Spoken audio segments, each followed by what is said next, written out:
Testing, testing, there we go. OBS had decided that my Blue Yeti was not an acceptable input, so I forced it. I said, you're going to use that. Gosh darn it. Hello! It has been a while. How are we all doing? I hope we're feeling in a very crabby mood, because I don't think that meme is going away anytime soon.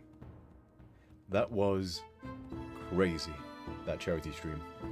I didn't get to bounce around and watch everyone else working as much as I wanted to. But I saw everything come together at the end, and my gosh, that is impressive that we knocked that out essentially in 2 days. Now, I had a bit longer. I had technically 10 days to write the quest in total, but probably spent about 3 days on it if I cut out all the time when I wasn't actually writing. And for about 3 days' work, you know what, I'm somewhat happy with how that turned out. Unfortunately, I didn't get to do a second draft of it, unfortunately. So I got some of the elements in that were requested by all the polls, but I didn't get them all in, and that made me a bit upset. There we go. Just mute myself in Discord so people can't bother me. How dare they? So it was a choice between the end of, do I do a second draft and try and get in, like I wanted to get in some perk choices, which is something we do in SS2. But that was part of my second draft pass. And so do I want to get those in? Do I want to get more of the elements that were voted on? Do I want to get those in?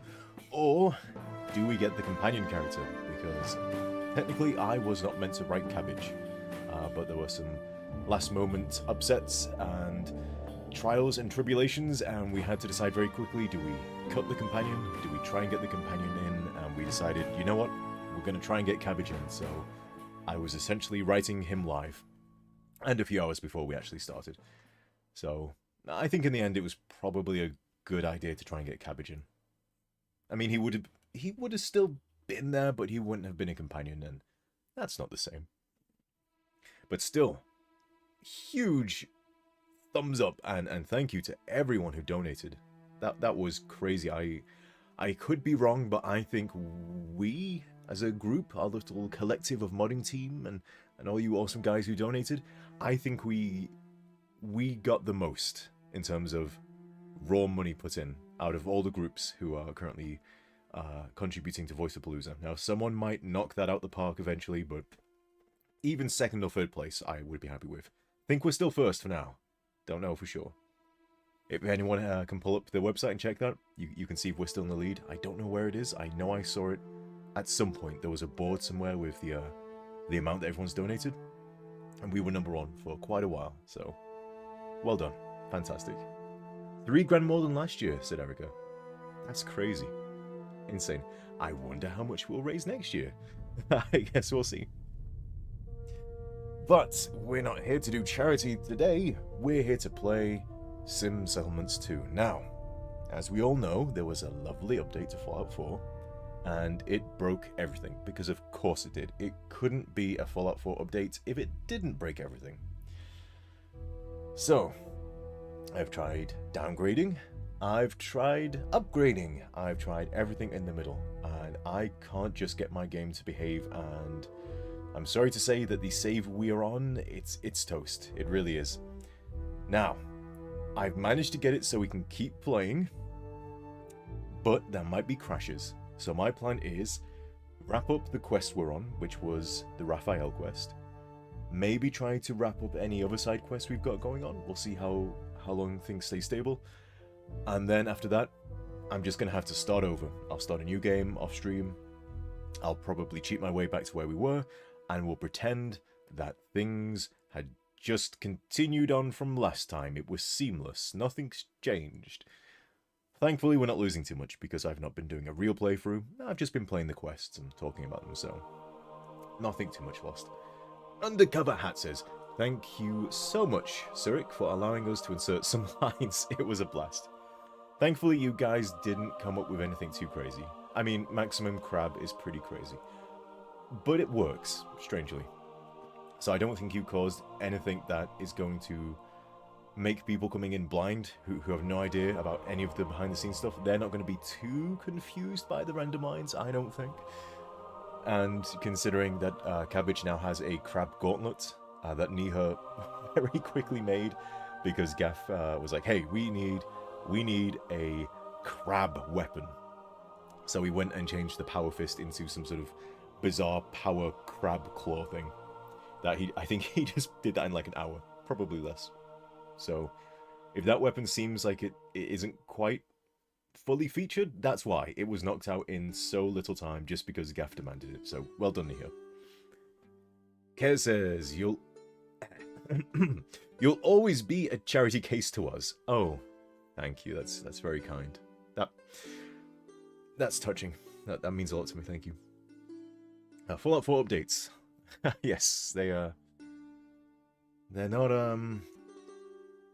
well, let's just say it just works. There we go. I think that sums them up. But we're gonna try. We're gonna try launching the game now. I've tried this off stream, and sometimes it works, sometimes it doesn't. If we have any crashes, you know why. But we're gonna try and wrap up at least Raphael's quest. It might be a short stream today. It might be only half an hour. Might be only an hour. We'll see how long we can stay stable. But I want to at least finish Raphael's quest. And then check if we've got anything outstanding for any of the side factions. I think we've technically done all of the Nightingale things. I don't think we started the NLTC, so I'm happy about that. I can't remember if we started the CPD. I don't think we did. So I'll just have to play that on my new playthrough. Cabbage equals not as green as he's cabbage looking. Well, we can't have Cabbage be green, because Angelo's got to be green. And I think we did get him green. I was fairly sure that was something we could do in the CK, even though people looked at me like I was crazy when I said, hey, we can make a human character green. I think we got that in, though. I think on the playthrough I saw that he is green, so either that was something that can be done, or someone figured out a very clever way to make Angelo green at the end. Ah, that was crazy. That was a crazy thing we pulled off in like 2 days. But let's try launching Fallout. And I hope this works. Let's see, I want this profile. Will the game launch? That's the question. Ha! Will I be able to alt-tab out of it? I know that was a problem during the charity stream. Let's see, okay, the game is launched. That's nice. I'm gonna load the save. And then we'll try switching the stream over if I can alt-tab out. During the charity stream, I found if I alt-tabbed out of game, it just made my resolution go crazy, so I just had to restart the game. So I'm hoping that doesn't happen this time. Let's see. Okay, we've alt-tabbed out. We're going to tell OBS. Game overlay. We're going to launch the game. Okay. Is it going to work? Nope. I have no idea why it's doing this now. It is a mystery. Okay. So, we're going to have to quit. I don't think it's even broadcasting. Oh, no, there it is. Okay, my stream is just running behind. Okay, so I've got to restart the game. I have no idea why. I've literally got a brand new fresh install of Fallout 4. I removed everything from my PC, all the old saves, all the old INI files. It should be a fresh install. But it's just doing wacky stuff after the update. I don't know. I don't know why. Let's try again. I'm gonna restart it. At least it's launching on the right screen. At least we've got that going for us. Okay. I think it's working. Wes's acting was awesome. Wes was awesome. So some behind... Oh, I'm gonna mute my damn phone. Some behind-the-scenes drama for you. We were obviously working very to the wire. Ooh, let's get out of the menu there. Don't want to get copyright striked. So we were very much working to the wire in terms of getting everything ready for the charity event. That was kind of what the deal was. And because of discovering that we maybe wouldn't get the companion in and then deciding what to do about that, I had to shift focus just before going to bed to wake up to writing the companion lines. So I didn't get a fully finished version of the script until early morning, when I had to go in and write all the companion dialogue for when you meet Cabbage.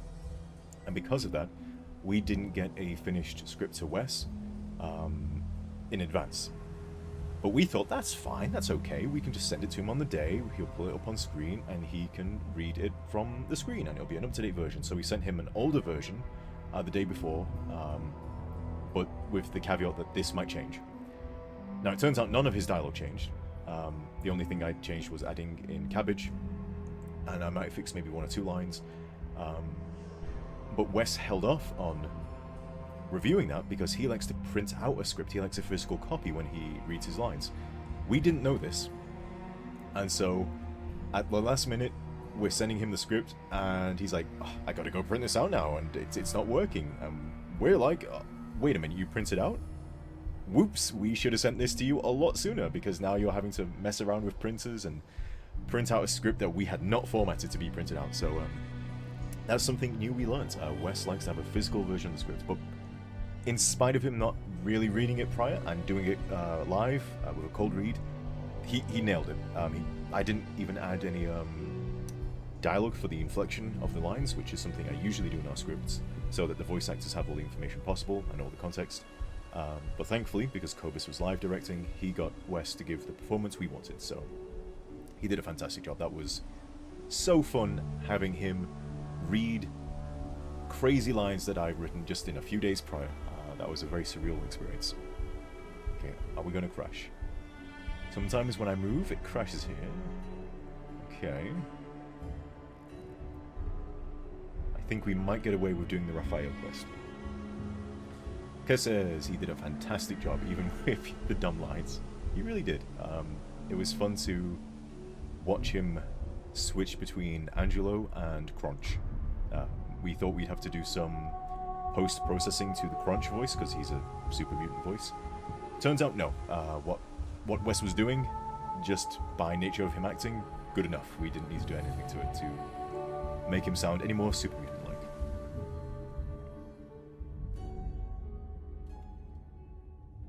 That was fun. Oh. Wasn't sure they'd actually let us in. Come on, let's find Kane. Are we? I have a few words for the asshole. The in-game audio first. Is that... Hell, what'd you give me? Could've sworn a ghost just walked in. Ugh. You idiot, that's Raphael. Kane said to let them through. Glad you're not dead, Raph. Either this is a trap or a heartwarming reunion. Don't know which would be worse. Yeah, why are the subtitles not on? Are we all hearing the in-game audio? That's the important question. Gameplay subtitles? Nope. Ah, it's because I did a complete reinstall. That's why they're not on. Okay, audio's good, and now we should have subtitles. Fantastic. Which F4SC plugins are you using? None right now. I'm just using Fallout 4 as is.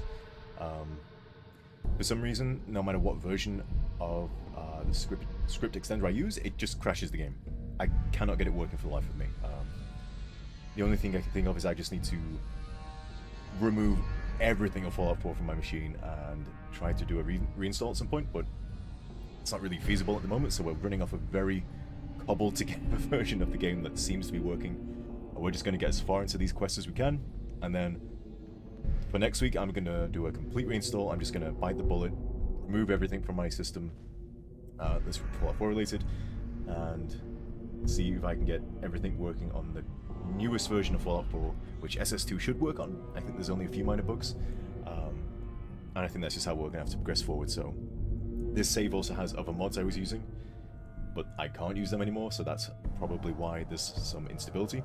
I did try adding a few of them back slowly, but they just weren't having it, so we at least have SS2 running, and I can get the game launching with SS2 on this save. Guess says, Cyric was... so was this quest a joint effort between you and Cynical, or mostly Cynical? The one we're playing right now? This is purely Cynical. Unless you're asking about the charity. Kane. Raphael. What, that's it? Nothing else to say to the man you left for dead? Half expected you to shoot me on sight. Still mulling it over. What do you want? Not here to settle a score, right? Still mulling it over. Just looking for something? I answered. Right, Yeah, right. then there's Fantastic. this. Gotta say, I respect the gall to walk in with the white flag after the hell you put raiders through in the Commonwealth. Forget them. The Nightingale you grabbed, where is he? What, Ellis? Oh, yeah, they Didn't took need to Ellis. grab him, he volunteered. Doesn't look down his nose at us, unlike the rest of this shithole. Hey, get Ellis in here, he's got visitors. What do you want with a Nightingale, anyway? Don't have enough of them at the hospital? You were always a greedy bastard, Raph. Keeping tabs on me. How nice. Or creepy. Yeah, no, just creepy. How did you know that? That Oh my Raphael God, have eyes. survived? You really don't think much of us I'm raiders. terrifying. Who do you think pointed the Nightingales to the caravan? Bullshit. You We'll left me find to some rot goggles there or and something, never 'cause look that's just back. nightmare fuel. You were in a bad way, Raph. Think it didn't kill me to leave you there? But it was either the docs or putting you down myself. I figured after they patched you up, you'd come home when you were ready. Like always. Bullshit. Creep. Mouthy little thing, walking in here and insulting me to my face. Can't tell if I like you or I wanna bash your skull in. There a difference for you? Guess that's something. Raphael? You're both here? What's going on? We came looking for your idiot ass. What do you think? Field trip's over. I'm taking you back to the hospital. That's not gonna happen just yet. That's right. We still got wounded for the doc to patch up. He ain't leaving until they're on their feet. Okay, what's really going on here? Doc is making a house call. That's the whole point of the Nightingales, yeah? You get no say over who they help. They don't answer to you. Just a little thing we got in common. Yep, Erica, I think that's the... I think it's the looking different mod I like to use. So you can have different textures on each eye, and we had the scarred eye, because I think it's cool. But that doesn't exist anymore, so now I have no eyes. I maybe could have risked installing that just so I don't have the empty sockets, but we'll be nuking the save, so we're just going to have to deal with the nightmare for now. I'm just here to make sure you're okay. Can I talk to them alone for a bit? I can clear this up and return to work. By all means. If you can get through Raph's thick skull, I'll be real impressed. Goes without saying, though. Don't try anything funny. Any of you. Okay, now I think we can talk to all the people. I want to find something to put over my head. Excuse me, sir. Can we? Okay, we've got some hats. Could at least steal some glasses to give me the illusion of eyes. Okay, I'm hidden. I'm hidden. Oop. Okay.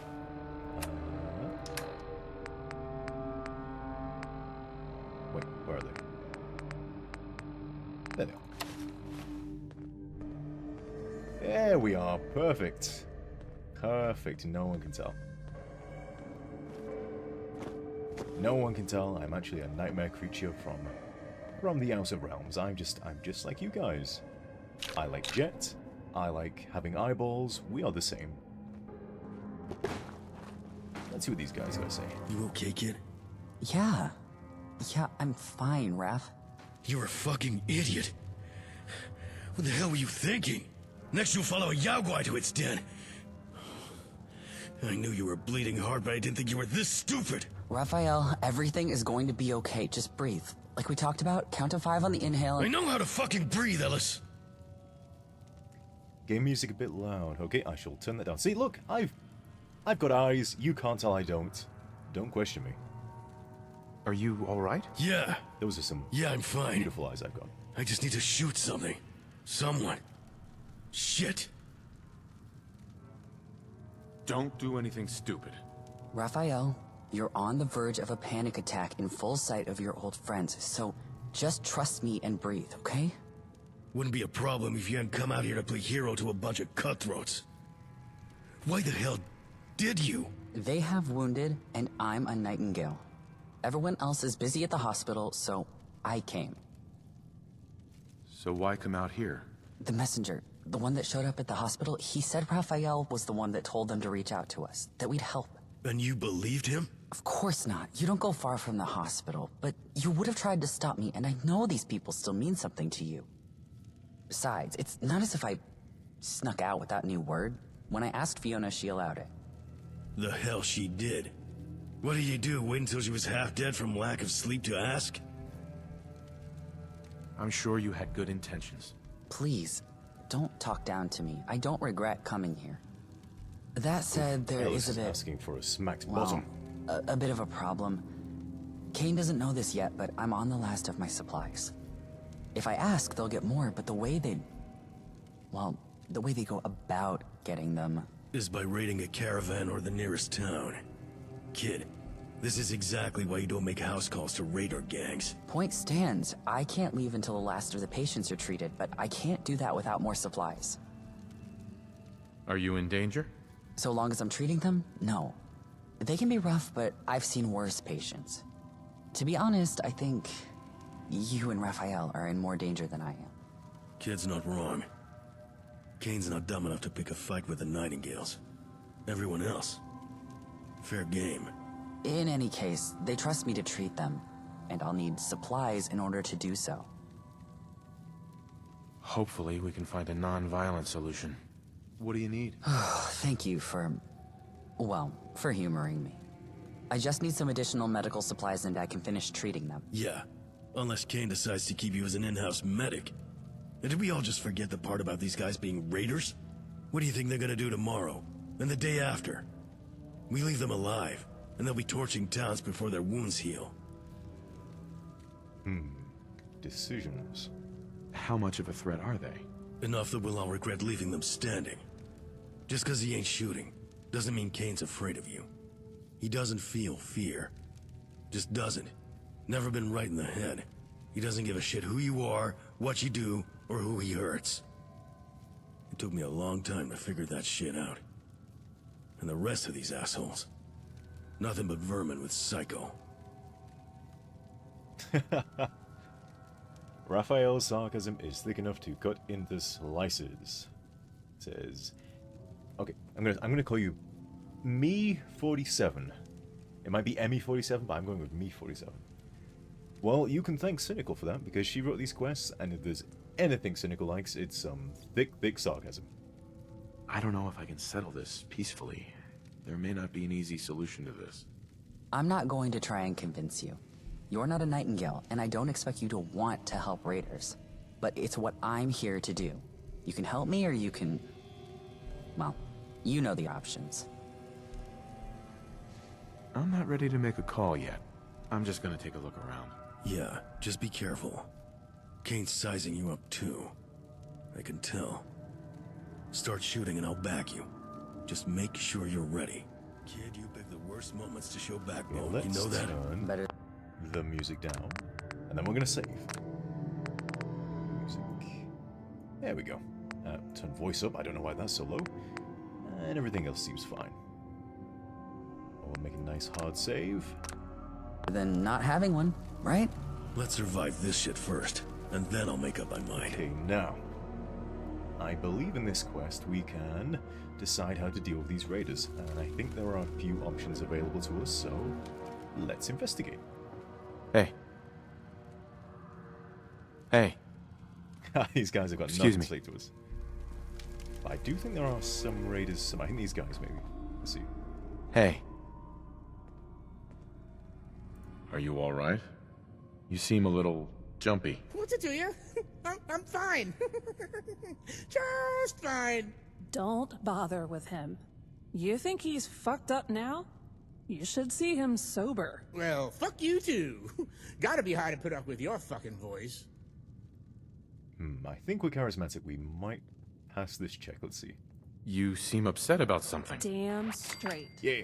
Kane told us Raph was dead. We had a whole friggin' thing about it. Poured the best bottle we got. Lying piece of shit. Didn't want us to know Raph managed to get out from under his friggin' thumb. Or else we'd start getting ideas. Hey, keep your fucking voice down. You want to be the next slab of meat for the doc to patch up? If that's how you feel, why not leave? Yeah, right. 'Cause there's a lot of friggin' openings for a raider these days. You're cleaning out gangs left and right anyway. Think they mean like, stop being a raider. The fuck else would we even do? Plant taters? Slum around good neighbor like that washout Jade? Fuck.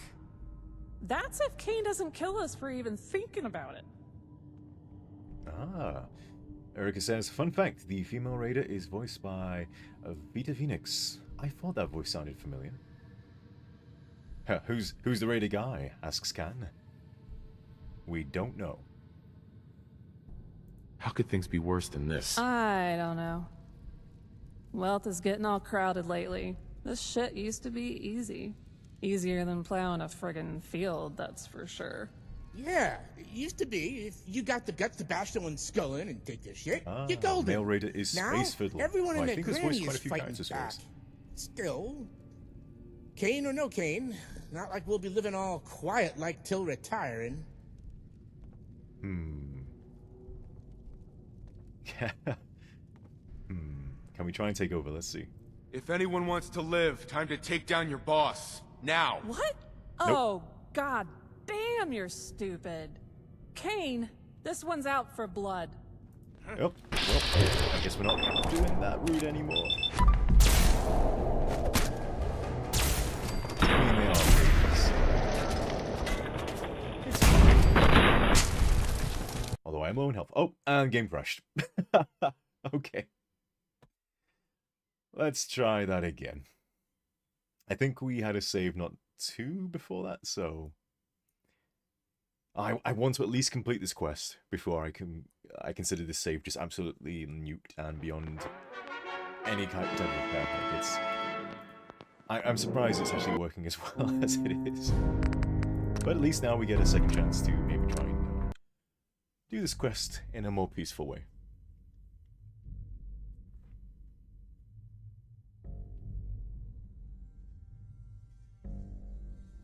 Better than not having one, right? Let's survive this shit first. Oh. Well, that lasted 2 seconds and we crashed. I think maybe I need to let things settle for a while. So, okay, let's try again. Oh boy. I did think we'd get a little bit further than that, but maybe not. Okay, let's try again.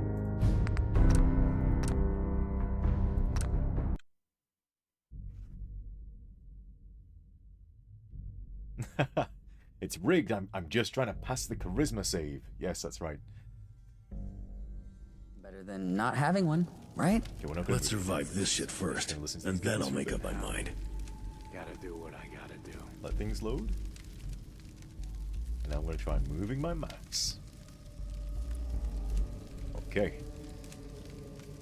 I'm gonna walk forwards. But before that, Erica said yes. Space Fiddle voices Jason Martin, Tom Sanford, Archon, Joseph Gallagher, and The Client. It's quite a few characters. That might be more than me. Look, we can One have last that. haul, then I call it quits.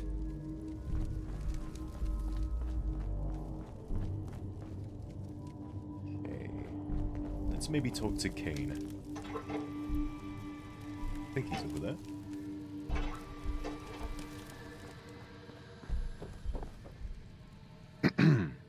Ah, yeah. You, patron saint of the Commonwealth, come to slum it with the dregs. Can't so much as sneeze in this hellhole without you sticking your nose in it. There a problem? With you, personally? Fuck no! Don't know you enough to care. Far as I go, you're just another opportunist like the rest of us, with the balls and ammo to back it up. So you got my professional respect. You're obviously one of the smartest people here. What do you really mean by that? Gotta respect anyone who puts down the competition the way you do. Why'd you think you got to stroll on in? This turns into a fight. Who knows how it'll end? But we lay so much as a scratch on you, and your posse will come and string us up. Ruthless bunch, your gang. I'd be an idiot to not pay the dues. Neither of us wants the trouble right now. What's the payout? And that's exactly what I'm talking about. This whole shtick of yours, trying to make the world better, yeah? For yourselves. Pretty it up, promise safety, pull folks in. In return, take what they can give and still survive. And if anyone kicks, well, they go the way of the gunners, right? Clever little protection racket, that's for sure. And by the look on your face, I'd wager you don't even know you're running it. You know the only real difference between you and people like me? All right, tell me what it is. Look at that! Tense as a hair trigger. The difference is, we don't pretend like we're not only out for ourselves. Maybe you actually believe you're some kind of savior. Like if you keep stomping everyone else out, eventually you'll get peace and quiet. But all you're doing is forcing us naughty little raiders to adapt. The weak die out, the smart pick new strategies, make alliances, survive. Anyway, riveting as your little visit is, did you actually want something? I've more questions. I have some questions. Oh, this ought to be good. All right, lay 'em on me. Seeing as you're so chummy with Raph, guessing you want to know about our history. What do you think about coming to work for me? Oh, yes. Maybe we can join one of your precious little settlements, build a nice little shack to keep warm, and smile at our neighbors every day. Don't take Raph showing his belly to be some kind of sign that everyone's just scrambling to play by your rules given the chance. I got this gang through the worst shit the wealth could throw at us. We'll either survive you, or it stops being our problem. I think we might have to kill him. But let's learn some history first. What kind of history are we talking here? Long one. Knew each other since... hell. Always known each other. These folks had a habit of feeding strays, and I was one of them. They never liked me, but didn't have the spine to turn away a hungry kid even when loose caps went missing. Soft. Raphael nearly went the same way. You ask me, dying was the best damn thing they did for him. Stuck together after that, and we were better off. Until that damned caravan ambush, anyway. What happened between you two? Nothing fucking happened. I sure as hell didn't know how to fix him. Would have had to put a bullet in his brain box, but... I heard the Nightingales were passing through nearby. So, I sent one of the boys to tell him. It was the best chance the guy had. Knew if he survived, eventually he'd find his way back. Never could stay away. Who else will put up with his shitty jokes? Might be playing a stint as a bodyguard for now, but I know him better than anyone, and I got plenty of patience. He'll come back when he's bored. Kane makes some good points. That's all I needed to know. Now ain't that lovely? Didn't think I'd get a personal interview with the likes of you, but I'm enjoying myself. Got more for me, or are we done? What happened to you guys? Got into a scrape. Lots of moving parts in the wealth when someone like you comes around, smoking out gangs and monsters. Heard the Nightingales took Raphael in, so it was the best shot some of my boys had. And I was right. Doc don't look like much, but he knows his shit. I'm worried about him. What kind of animals do you take us for? Doc's done right by us, we treat him nice in turn. Out of the entire shit show out there, it's the Nightingales I respect most. They don't let anyone tell them who they are or what they can or can't do. They want to go doctoring. They don't give a shit what we call ourselves or what you have to say on the matter. No moralizing, no bullshit. Goodbye. Never mind. We're done. Whatever our guest wants. You know where the door is when you're finally done trying to play hero. Okay. I am going to try and start... Oh, nope. I'm going to try and do nothing, is the answer to that. I was going to try the rebellion again, but, oh, it's not having it. We're going to try one more time, and then I might have to call it there. It's a bit more unstable than I thought. Like, maybe because we're in an interior cell, I was thinking we could have a bit more stability than outside in the Commonwealth, but, maybe not. Maybe not.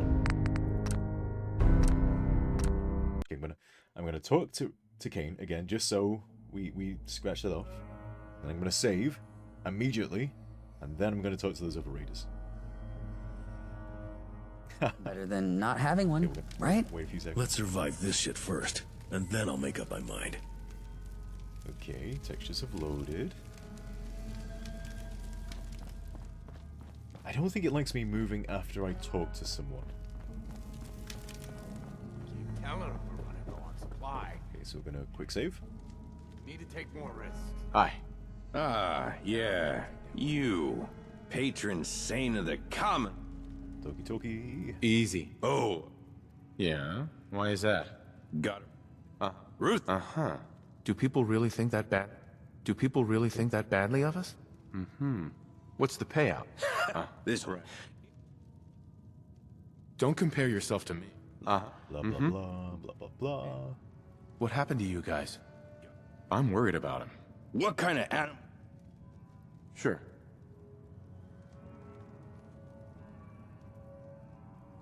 Okay, we're doing a big thing, big thing. That's all I needed to know.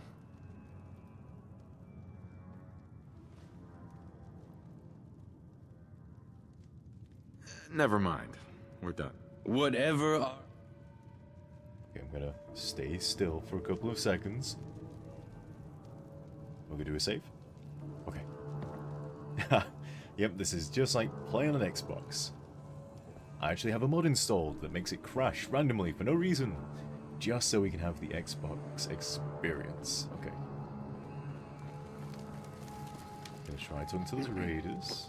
Oh, let's talk to Raphael first. Let's see what he's got to say. Save.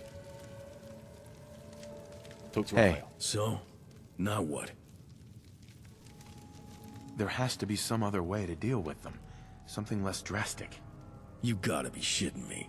This is exactly the kind of shit Kane's betting on. But you won't start a fight if he doesn't. If it has to be this way, there is one thing.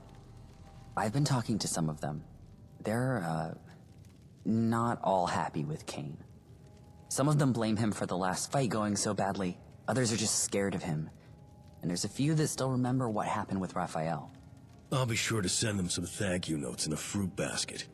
You got a point? I'm only saying, if they think you have a good chance of winning, they might help. If you talk to them. We should go speak to those raiders. Well, I'll see what I can do. Look, just whatever you decide, do it soon, yeah? I don't like the way Kane's watching us. Okay, we're gonna wait. And we're gonna save. And we're gonna talk to those raiders. Nope!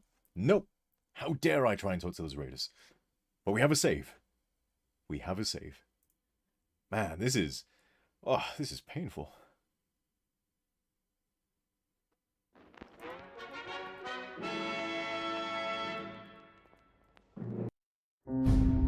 Okay. Load that quick save.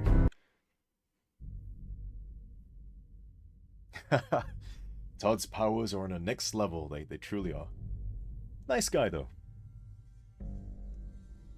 So I can't be too mean to him. Okay, we're gonna wait a few seconds. Okay. Let's try moving.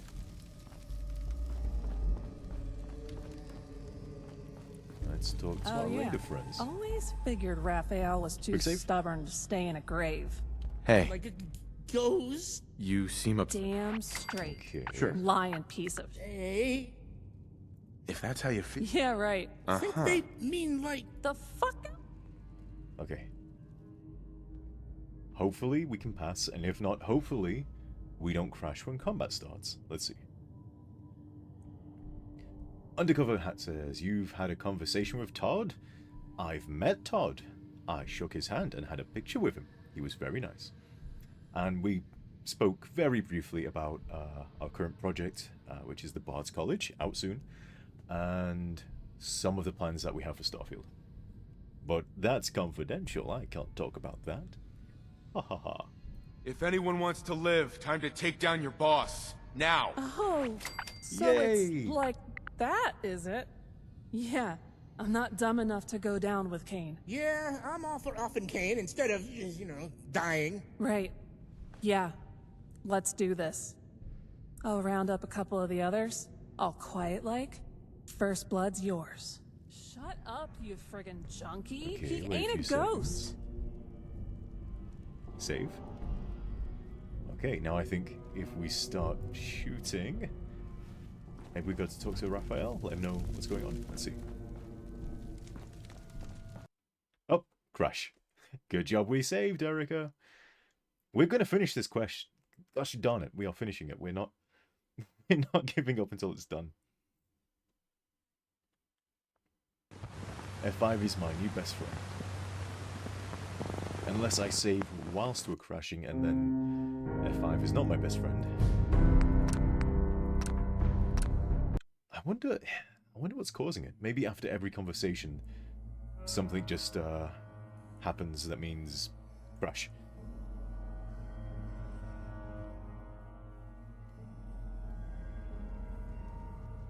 Okay. Wait. Oh, has it dragged us back into the conversation? Yeah, okay. I think that just loops. I'm not sure if it's meant to. Okay. Okay. Hey. Raphael. So, now what? Okay, I think what we have to do is just start opening fire. Well, look, just... Shut up, you friggin' Now, junkie. are we going to get a He crash ain't when I move? ghost.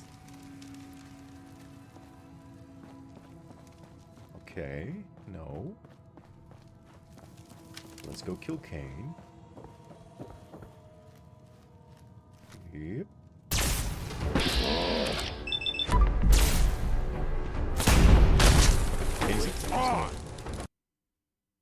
I was just going to hide and let everyone else deal with it. Maybe not. Let's try one more time before I give up. One more time. Oh, Fallout 4. You just had to update. I swear I turned the update off as well on Steam. And it just updated anyway. It didn't even care.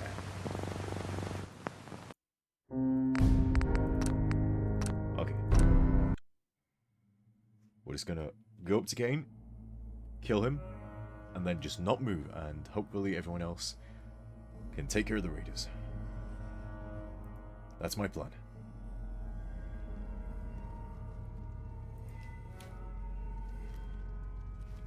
Okay. Up we go.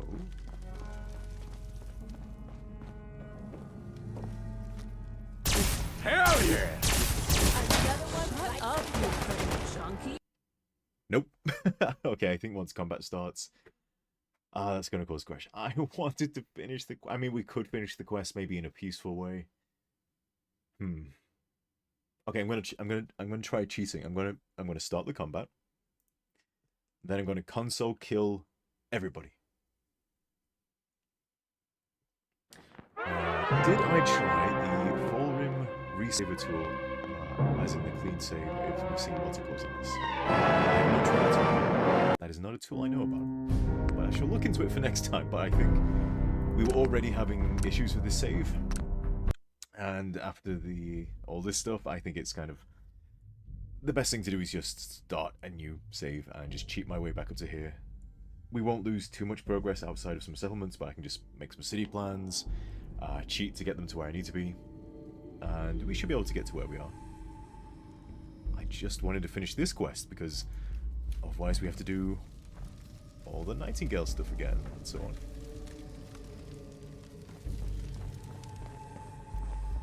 Okay, so I'm gonna shoot Kane, and then I'm gonna kill all the hostiles, and hope that works. Shut up. Okay. Kill all hostiles. Hell no! I'm gonna move. Nope. Okay. I guess something about people dying causes it to crash. I think we're going to have to call it there for today, unfortunately. That really sucks. Ah, what a shame. Well, we got some of that quest done. Not as much as I wanted, but we got some of it done. And it at least has got me streaming again, because it has been so long since we last streamed. There has been so much work to do with Bard's College, and then as soon as that was starting to wrap up, we had the charity. And now we're just doing the last finishing touches on Bards, and I'm doing a few small pieces for SS2. We do hopefully have a patch coming out soon with some new content, and I just need to finish up a few things, get a few things voiced, and yeah, you can look forward to that, but I'm afraid we'll have to call the game there for today. I don't think we're going to be able to progress any further. But I'm definitely going to look into that save game thingy thing. That looks like something that maybe, at the very least, might allow us to complete that quest, and maybe complete any of the remaining side quests we have going on. But usually, at the end of a stream, assuming that we hadn't crashed horribly, this would be the time when I say, any questions? Now's the time to ask them, because we will, I guess, be rounding up in 3 minutes, and we'll call it there, unless a topic comes up that I'll rant about for about 10 minutes. But at the very least, it's been good to play again. It's good to get back into the habits, I think.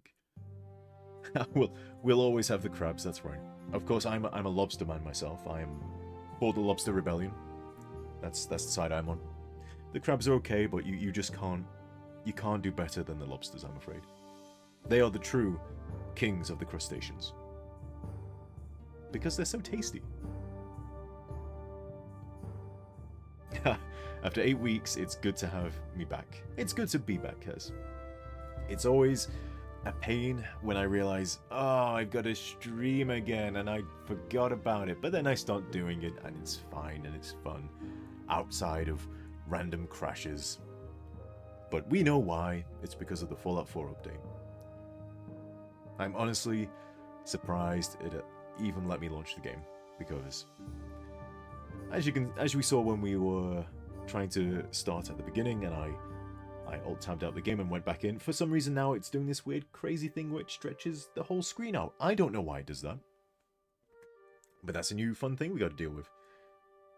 Question for me, Surik, do you enjoy playing Cynical's quests more than your own because of the surprises and it's not ruined? I'm going to say yes.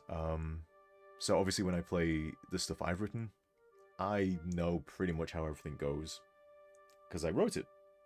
Now, if enough time has passed, I can still enjoy it, but it's never going to be new to me.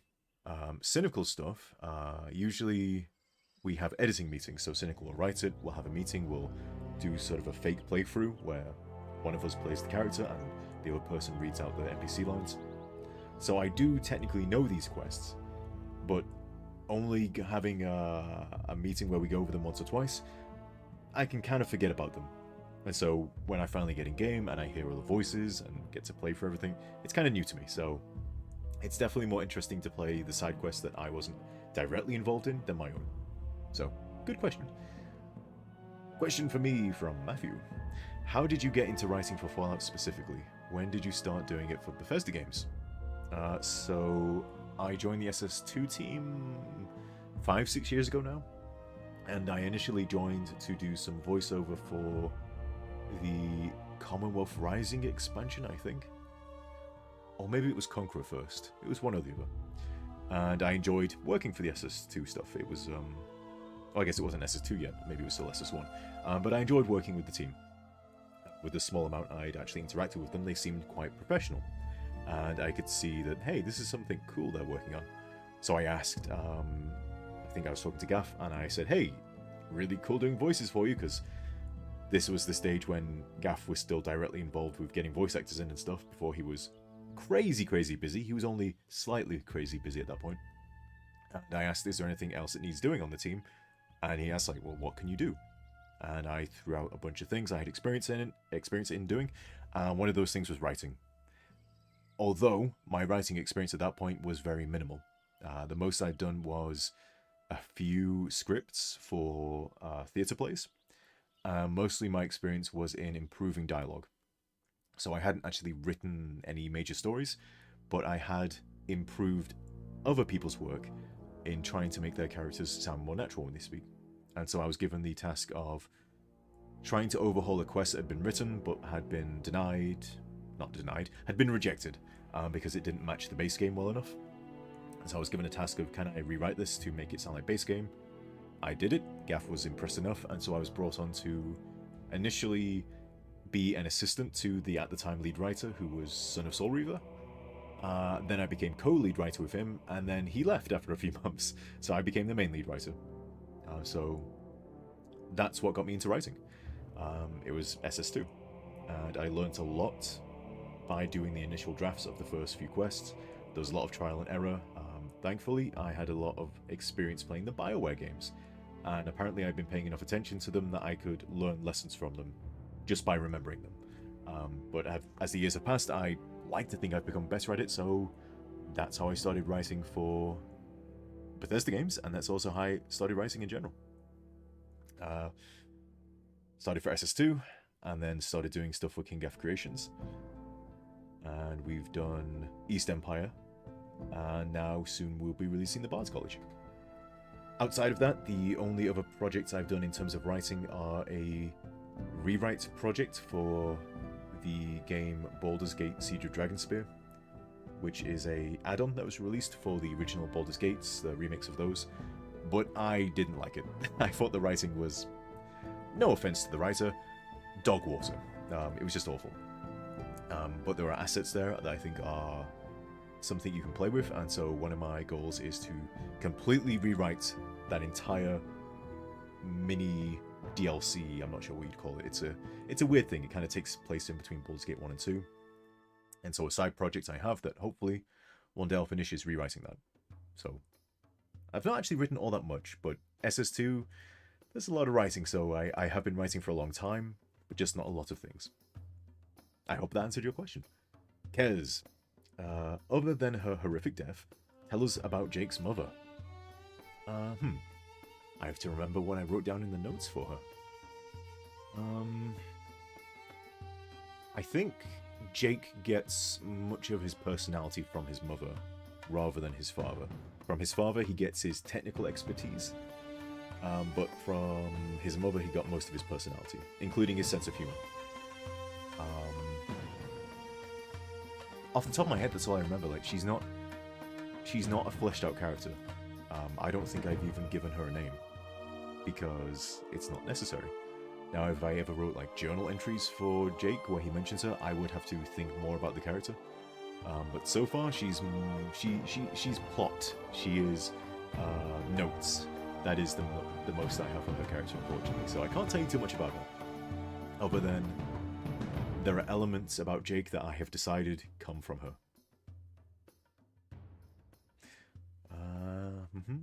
Thanks for the answer. Yep, it's the polished and seamless style adherence that I love from the team. Yes, that's something I think that the team had before I joined. But after I took over as lead writer, I very much wanted to keep that going, because at one point we did have the discussion, do we scrap keeping the player voice for SS2? Because it restricts you in the writing. And we decided, well, we want to feel like the base game.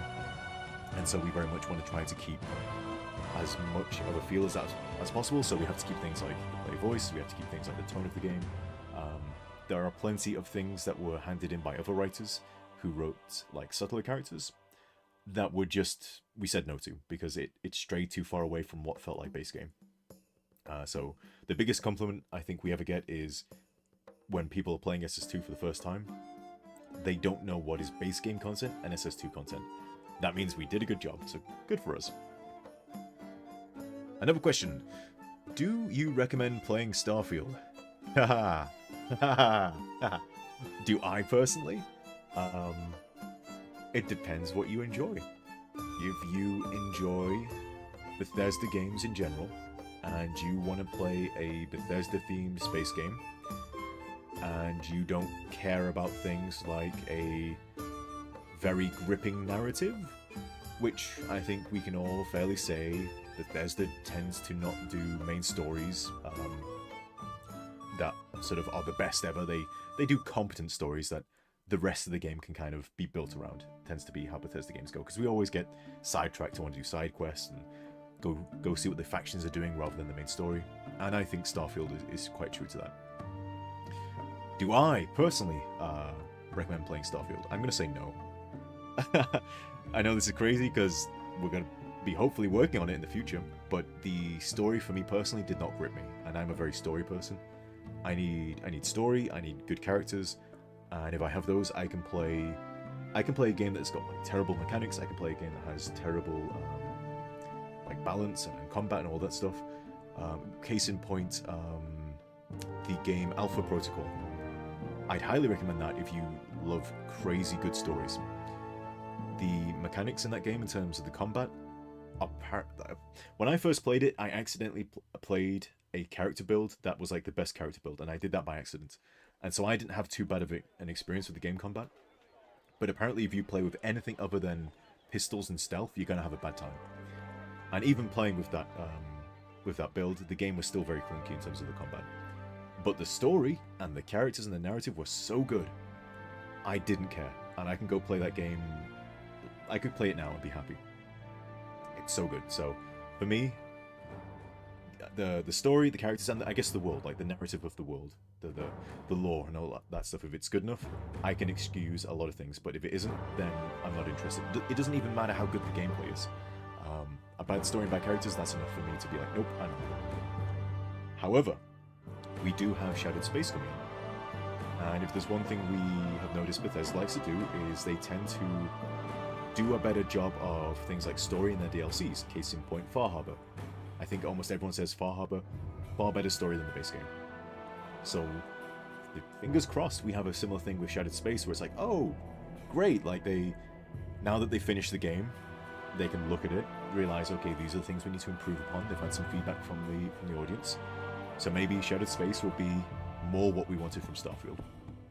So maybe that will make it worth playing, I don't know. I will say this though, music is loud compared to my voice, oh no. Let me turn the music down a bit then. There we go, turn the music down a bit, and I will try raising my voice, so hopefully you can hear me better. So I will say this, we are hoping to release content for Starfield. King Gaff Creations, as some of you might know, we're part of the creation program. And so we've released East Empire so far, releasing the Bard's College, hopefully soon. Those are for Skyrim. But we can now release content for Starfield, because that has been announced. There is now a creation menu system in Starfield, so other people can start making stuff for that. And we're hoping to do that too.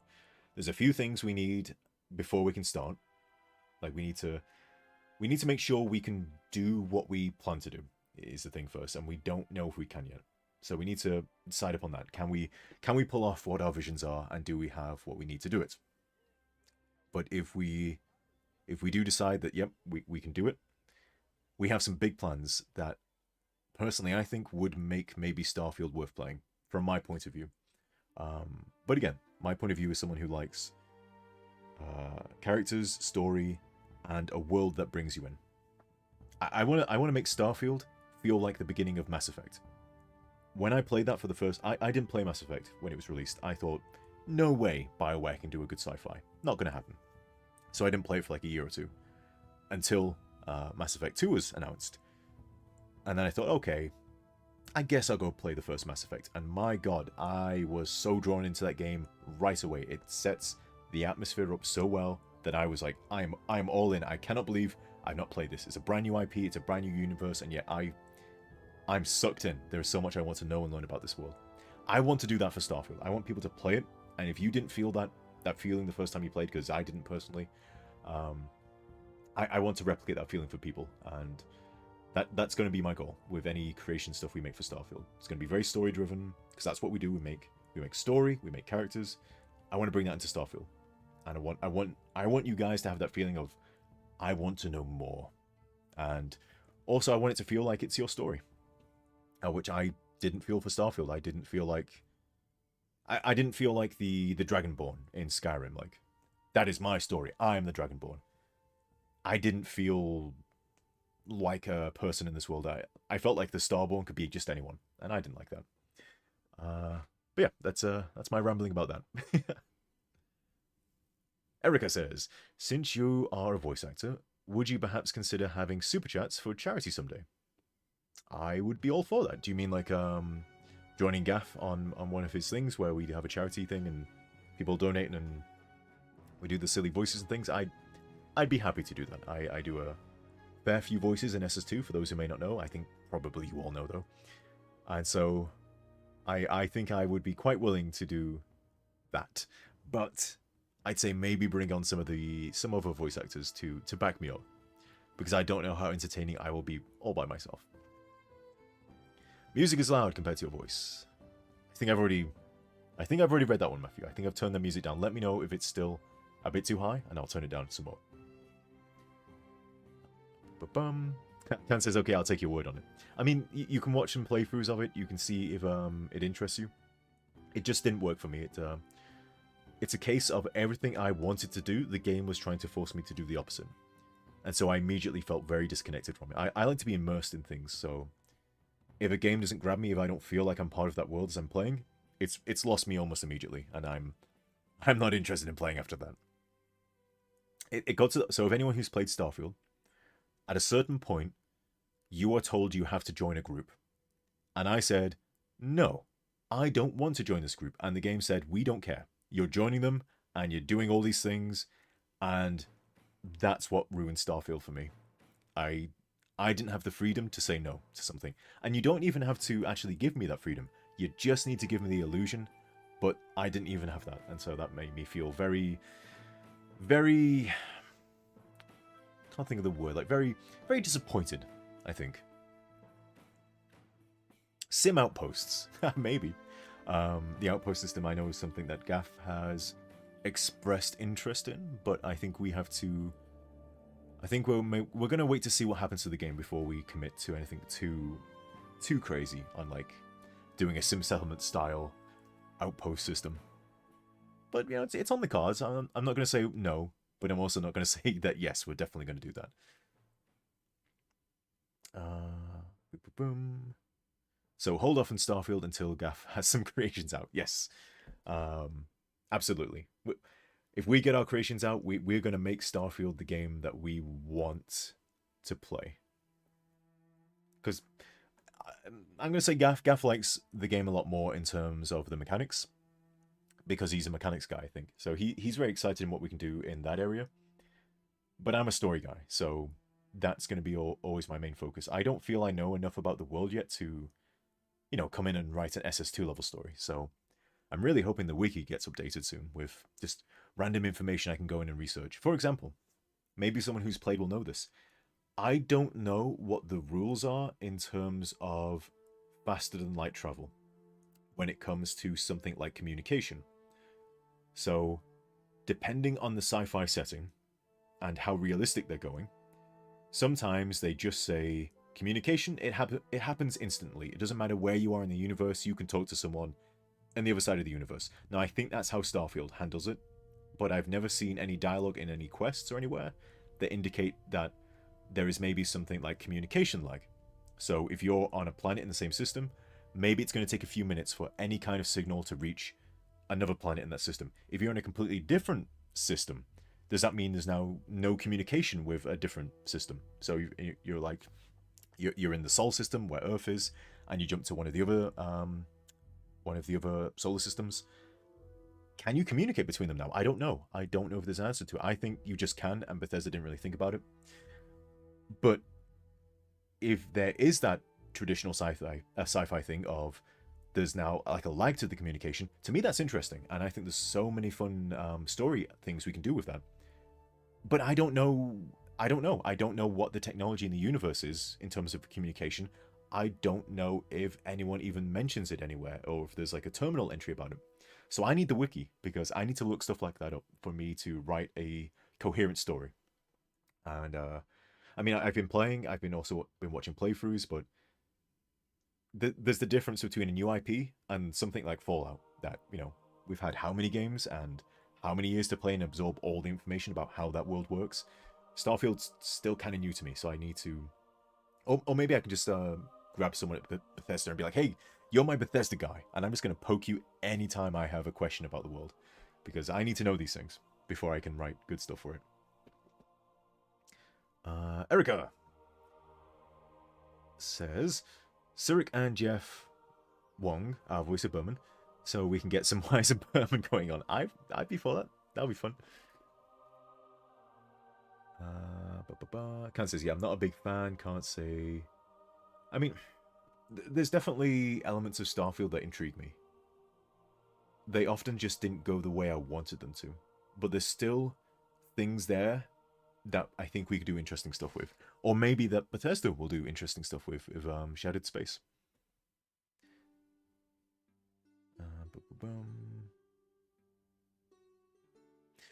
My opinion on story and games is... can't read. So, me47 says, my opinion on story in games, it is an excuse for nice extra stuff to show off the mechanics. Yeah, exactly. It's like... It's... I know some people who play games who are only interested in the sound of a game, in the soundtrack. The soundtrack can be enough for them to enjoy playing a game. I know some people who visuals is enough. If the game looks visually appealing, they don't care about story or characters or mechanics. Does it look good? Is it cool to look at? That's enough. And then, of course, you have people like mechanics. If the mechanics are good, you can forgive a terrible story. Personally, I'm just a story person. I'm sure there are some games out there that it's the opposite, where it's like the story's crap, but I enjoy the mechanics, and so I can enjoy it that way. But generally speaking, I like to be immersed in my games, unless it's something like a tactical game or a strategy game, in which case, you know, there's not really much story in those. The gameplay is the mechanics. Like the Total War games, I really like those. Medieval Total War 2, I think is my favorite. It's like playing chess, but like playing chess with armies, and there's a strategy map where you get to move your pieces around, and then you actually go into the battles and you fight the battles. I like that. So that's definitely a game where mechanics is what I enjoy the most. But mostly I enjoy stories of good games. They're the things that make me happy. Those are the things I'll play by myself just to make me smile and have a good time. Although, you know, I play games like Helldivers. There's not really story in that. That's purely mechanics. So I guess it depends on the game.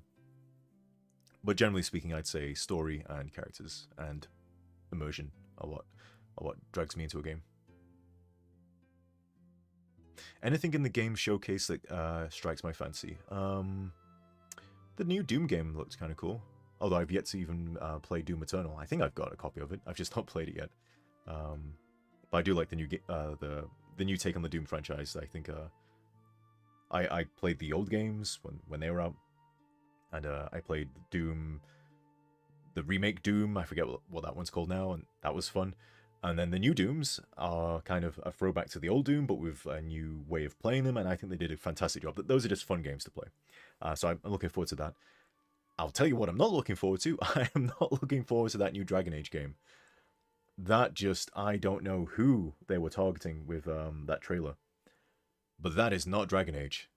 That is a completely different IP. They should have just said something else. They should have called it Lizard Time.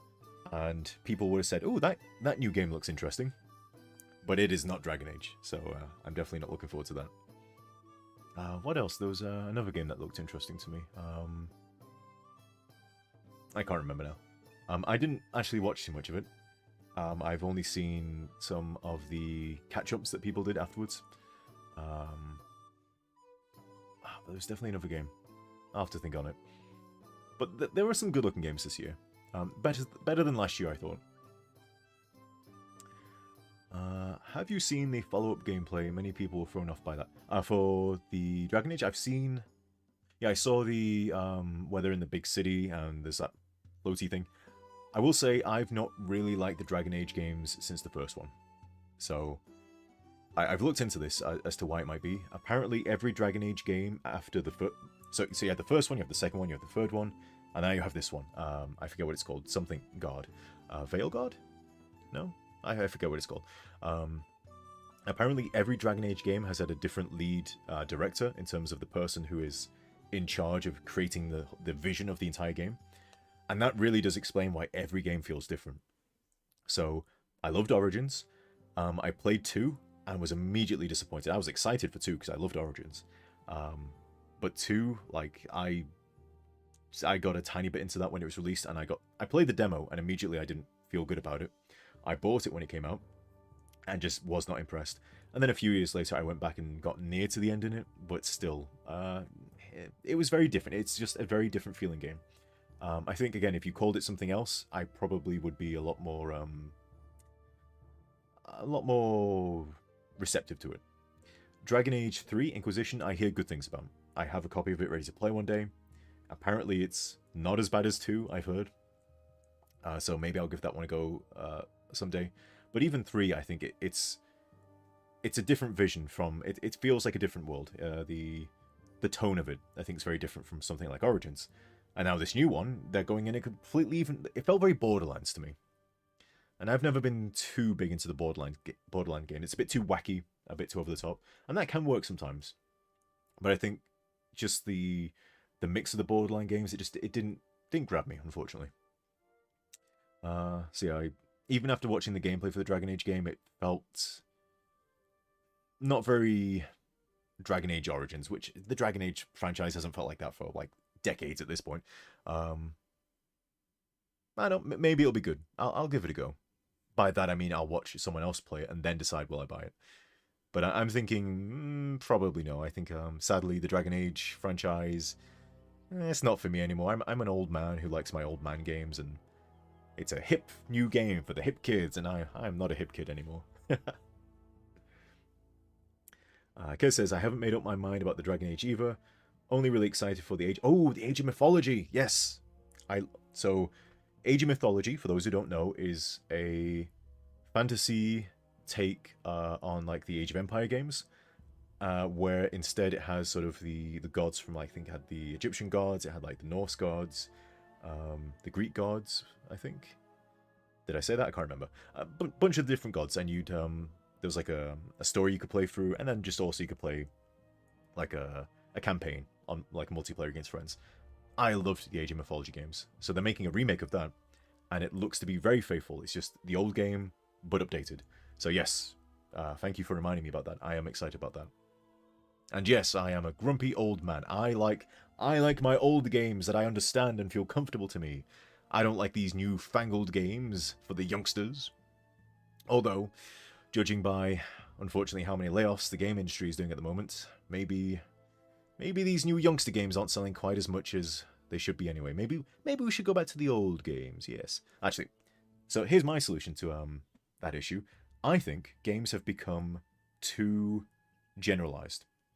I think they're trying to make games these days that appeal to too many people, and therefore appeal to nobody. I think they should make more niche games, have smaller budgets for them, and aim to sell smaller amounts to them. So there's less money in making them, but they're not going to lose as much because... So they're going to earn less. Okay, I'll start again. They're going to earn less from it, but it's spent less to make them. And they're going to have audiences who are a lot more appreciative, and it's going to be much more receptive with them. This is probably the problem with the new Dragon Age games. To me, watching the trailer and the gameplay, it feels very like it's made for a general audience. And that's not necessarily bad, but when every game is doing that, I think a game franchise can lose its identity. So this is why I think indie games are doing so well, because they tend to have very strong themes, and they can take more risks and be more interesting and novel in their gameplay. And so I'd say most of the games people say they love these days, it tends to be more like it's either a remake of something old, and it's a somewhat faithful remake, or it's an indie game that is doing something interesting or novel or fun. And you can do that on smaller projects because there's not much of a risk of not making all the money back. So that's my old man rant about games, the gaming industry in general at the moment. I think games have become like Hollywood films, where it's like it has to appeal to everybody, and they've just started to appeal to nobody. And that's a shame, because I think there's still a lot of potential, and even though I think technology's kind of peaked in what it can deliver to us, it's also made things way more accessible. So you can have maybe a game that looked amazing 10 years ago, you can make that today, but you can make it on like 100th of the budget before, just because technology allows you to do that now. Question: do you love Bethesda games for that reason, because they're technically old? I think Bethesda has nailed, or at least had nailed, a fun gameplay loop, which was something somewhat unique to their engine, and because they've kept the same engine for so long, they've managed to sort of keep that momentum going. But for the longest time now, Bethesda's definitely had the criticism of all their games always feel aged in terms of their visuals, and I think that's very fair criticism. That is just a byproduct of using the creation engine. The flip side is they get to import the engine, which allows them to often recreate those loops that people enjoy.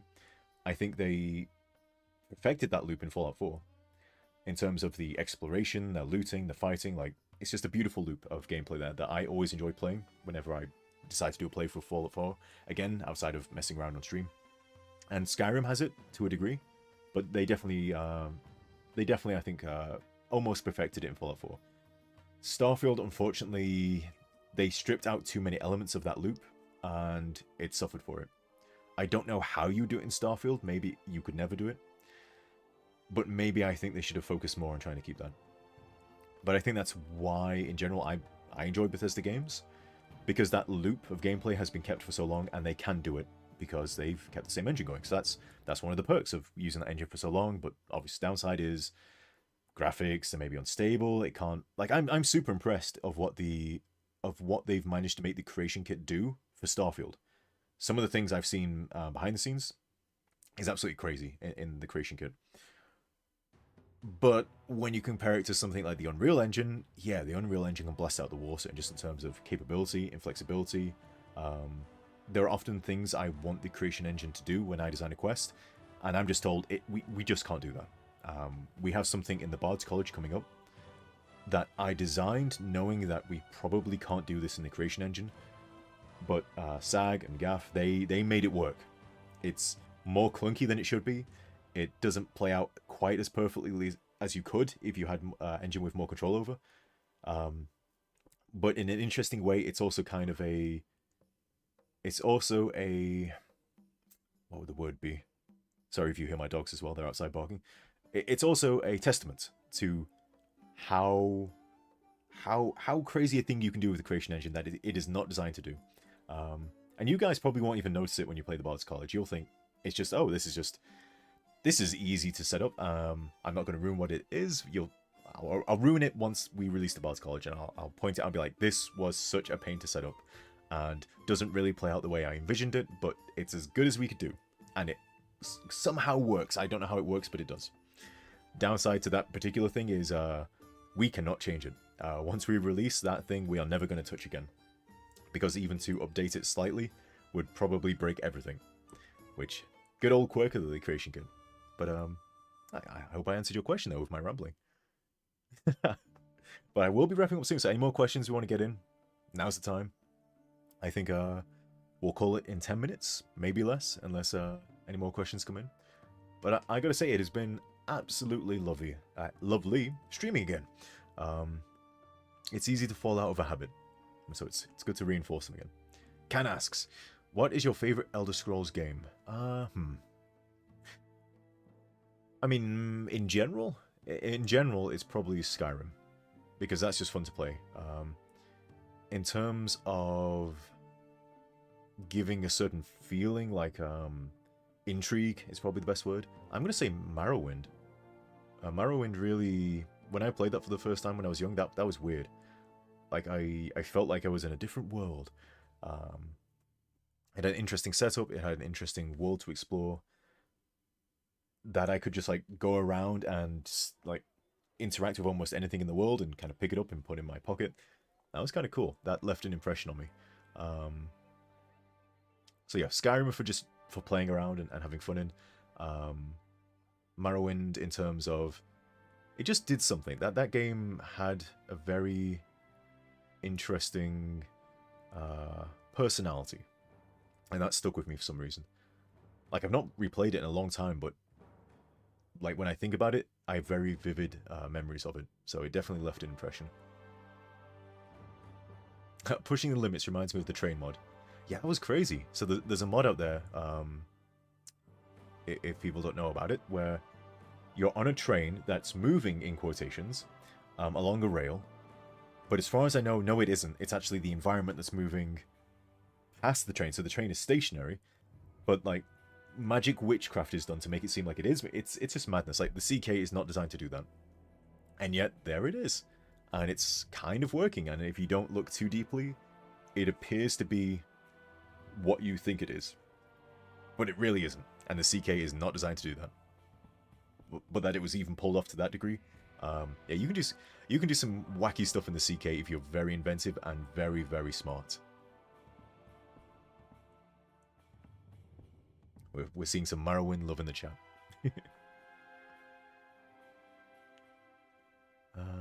Okay, I think we're going to call it there for today. But thank you very much for joining me.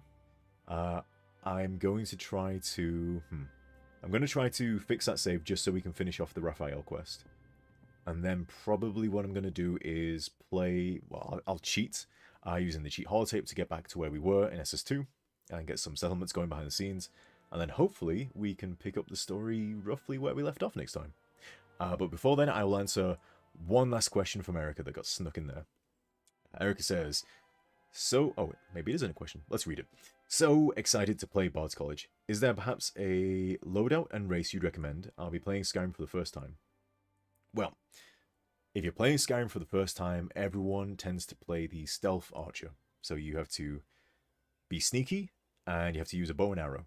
And that is a very legitimate way to play. People give it a bad time just because it's the default way of playing. But it's fun, so that's why people play it. So I'd say concentrate on sneaking and shooting people with arrows. Race-wise, for the Bard's College, I don't think it really matters. We definitely reference your race a few times, but only in giving you a head nod that, like, this character knows who you are. I don't think there's anything we gate off behind race. Could be wrong. Yeah, I'd say just, I'm thinking, what can I say without ruining things? We do give you a weapon. But I'm not even sure I'm going to say what the weapon is. I'm going to say use a bow, because bows are cool. And they're fun to play with. Maybe train in one-handed weapons as well. I'll say that much. That might be worth your time. Also, don't be afraid to do anything in the world. You can play before the Bard's College is released if you want to. We have designed it where you can start a new game, and that'll work. Or you can load into a pre-existing save, load up the Bard's College expansion, and you can play on a pre-existing save. Both will work fine. You can even have done the Bard's College before, and that should work fine, unless bugs happen. Like, we've taken that into account, so you should be able to load it into any save and be able to play all the new content with the Bard's College expanded. And I'm seeing in chat, maybe you should play an orc. Orcs are cool. Play an orc. But play whatever race is fun to you, I'd say. Skyrim is one of those games where it's fun to roleplay. Even though there's not much roleplay in the game itself, it still feels like you're roleplaying. So you can just make I'm a mage and I'm an orc, and here's my backstory, and I'm going to play in this particular way. That's what Skyrim does a good job in doing.